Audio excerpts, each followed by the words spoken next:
मैं हूं मिस्टर राव और आप देख रहे हैं मिस्टर राव चैनल। आज हम आपको बता रहे हैं रुमैसा नाम के मैनी और इस नाम में छुपे राज। तो वीडियो शुरू करने से पहले अभी तक अगर आपने हमारे चैनल को सब्सक्राइब नहीं किया है तो कर लीजिए, बेल आइकन को ज़रूर प्रेस करें ताकि हर न्यू आने वाली वीडियो का नोटिफिकेशन आपको मिल सके और वीडियो को लाइक ज़रूर कीजिए।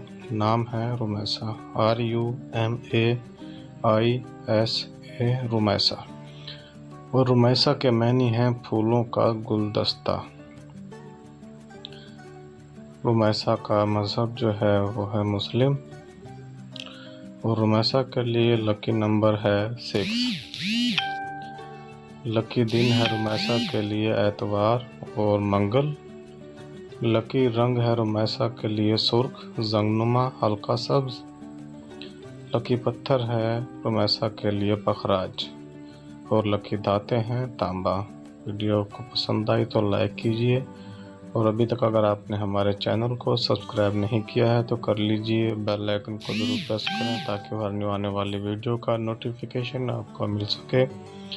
Thanks for watching, subscribe my channel mister Rao और अपने नाम का मतलब जानने के लिए कमेंट में अपना नाम लिखिए।